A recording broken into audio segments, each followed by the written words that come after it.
Hey guys, this is Tanner Usrey, and this is the Midwest Mixtape Podcast.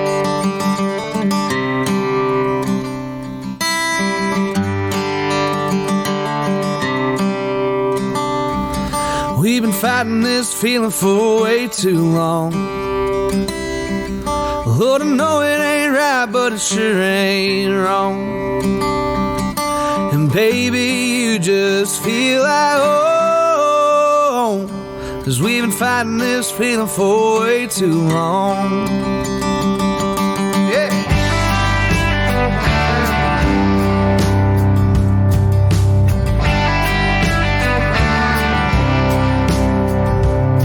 And I don't really care about what they say. You know, people want to talk anyway. Hi, and welcome to the Midwest Mixtape Podcast, live from the Barn Studio in Southeast Missouri. Got the Mox here, and I'm joined with a special guest online right now. We have Mr. Tanner Usrey. How's it going, Tanner? Yep, good man. How are you? I'm just enjoying a few days off before I head to Nashville. So. Yeah, and I appreciate you giving us a few minutes today. I wanted to talk specifically about a couple times you're coming into our area. And this is a biggie, Saturday, September 28th in Cape Girardeau, Missouri at the Show Me Center. You're opening up for Cole Wetzel, and also on the bill is Wade Bowen. That's a big one for you, I imagine. Oh, yeah, man. I'm super excited for it. It's our first arena dates, and first time with Co, so should be a good time. Yeah, I imagine so. It seems like with Co, there's a lot of good times. So, yeah, looking forward to that one. And if you happen to miss that one, next week, you can catch December 1st in St. Louis at Off Broadway with your own headlining show. Yeah, it's going to be great. You got the new single out, Destiny. Tell us about Destiny and the songwriting that kind of went behind that. Yeah, so it's funny. Was actually we planned a studio day, and we were like, me and my producer Bo Bedford, we were like, well, we need a song. I showed up like an hour before, and we still needed a song to record for that day. And I had started writing it on the way in, pulling into the parking lot. I wanted to start a song I had an idea for a song about, like, I wanted it to be about a girl named Destiny, but it also be a play on words for Destiny. And we finished it in like 30 minutes, and it's probably one of my favorite songs on the record. And it definitely has that rock and roll energy and that rock and roll vibe, right? Oh, yeah. And I know that's, at least as far as your bio says, obviously rock's a big part of your life, and I think some of your influences growing up. Yeah, absolutely. Do you pull from those influences when you're writing and you're crafting your own work and your own songs? Is it important to kind of step back and think about where your sound maybe came from or how you crafted and came into your own sound? Obviously, like subconsciously, it obviously has something to do with it. But I like letting each song be what it's going to be and not trying to force anything. If it's a rocker, it's a rocker. If it's more of a singer-songwriter thing, it's that. If it's a soul song, then it's a soul song. I kind of let it be what it's going to be. As far as the lyrical content, is it, sometimes you'll talk to songwriters and it's all personal, or maybe they sometimes write about other people's lives. Is it a little bit of both of it relates directly to your life? Quite a bit of it, probably. But it's also, I draw from everybody else's stories too, and just writing about real stuff, Can I quote you real quick? Yeah. You said, I hope you hear what you want to hear. You enjoy it, you resonate with it, and know that it's real. Does that pretty much sum up your songwriting and your career so far? Yeah, absolutely. You followed up with, it's been a wild ride. I've busted my ass. I started doing all of this on my own. So it's crazy to see how this and the team around me have grown. People are going after real music right now, and that's great. I'm looking forward to see where it goes next. Where do you think it does go next? I know 2023 was maybe your busiest year yet, but I'm sure there's a lot in store for 2024 as well. Yeah, absolutely. I don't know where it goes next. I'm kind of just interested in. I'm trying to just take it one day at a time and see what happens, and each town, see what happens at each town, and see what I can't look past the next show in front of me, I guess is what I'm trying to say. Are you the type of guy that follows all the analytics and the numbers and the streams and the downloads, or do you just kind of put your head down and go to work? I used to, but it'll drive you crazy if you do that. Yeah, I can imagine so. Oh yeah. I've talked to some artists before where sort of their metric by success is how many people show up to the show, right? So especially if they go back to a town that they've played before, well, is there more than there was last time? And that's kind of how I am now. Yeah, because we're road dogs. We play shows and hit the road, and that's kind of how I judge success. And I'm sure you've seen a substantial amount of growth there, right? Because this time last year, for sure. And the shows that you're playing, getting ready to play or have played this year, I'm sure they're quite different.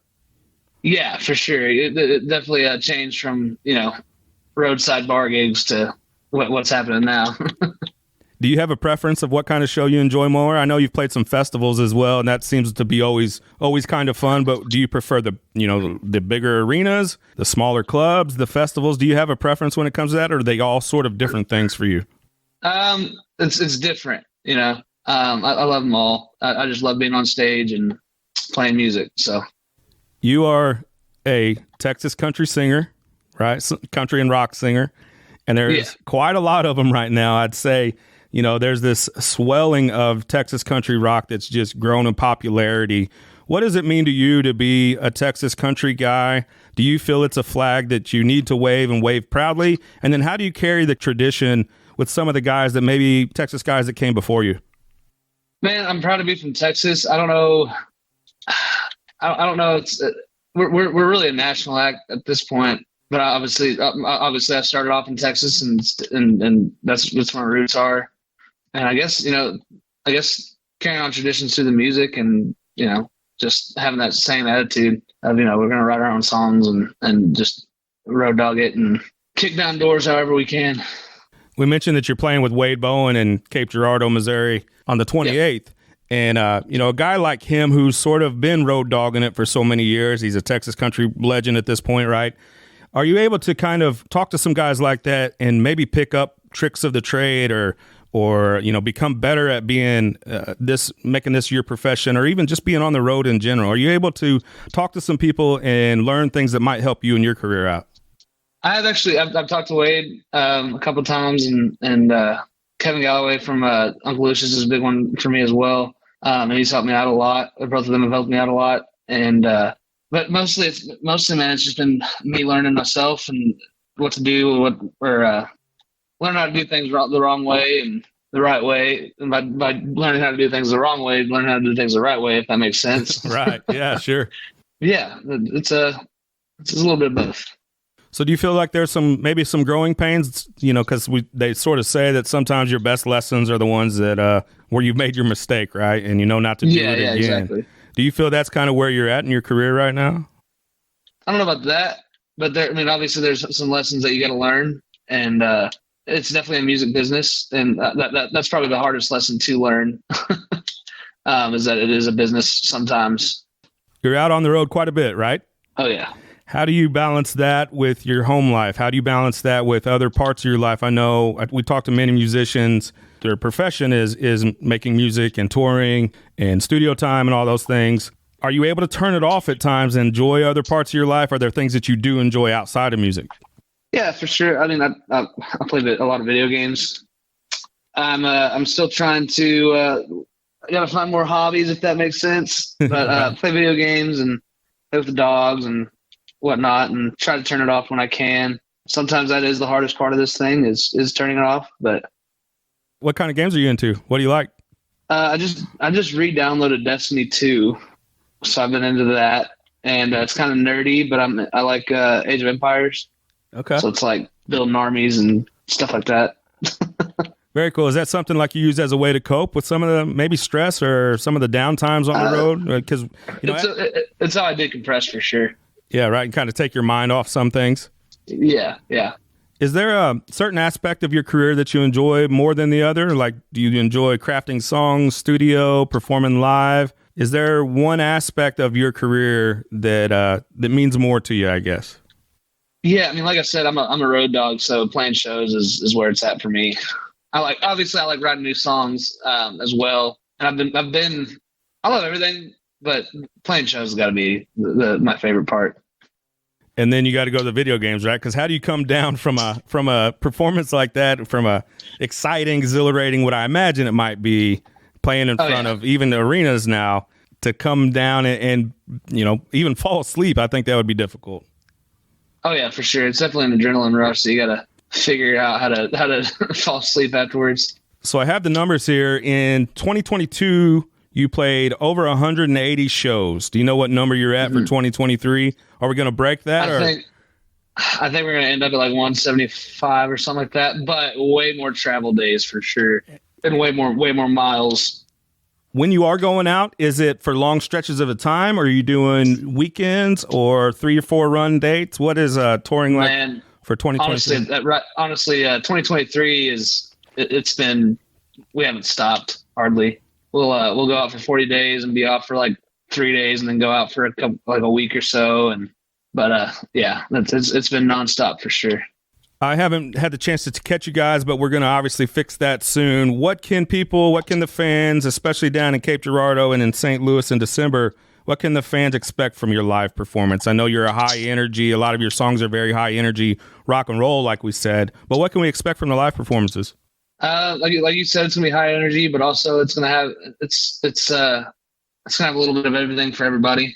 So you're gonna get the singer-songwriter stuff, and then you're gonna get the rockers, obviously, and just a good time. It's the Midwest Mixtape Podcast. Joined here with Tanner Usrey. You're going to catch him in Cape Girardeau, Missouri at the Show Me Center, September 28th with Co Wetzel and Wade Bowen. And then again in December at Off-Broadway, December 1st. Sorry, I can't talk. St. Louis, Missouri. We're excited to have you in town. Excited to catch the show. We're jamming out the new single, Destiny, and look forward to the rest of 2023 with you and 2024. Oh, yeah. Sounds good, man. Thanks for joining us today. Yeah, thank you.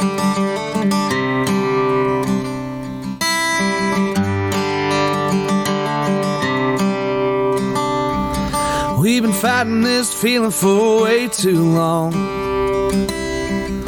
Lord, I know it ain't right, but it sure ain't wrong. And baby, you just feel like home, 'cause we've been fighting this feeling for way too long. Yeah.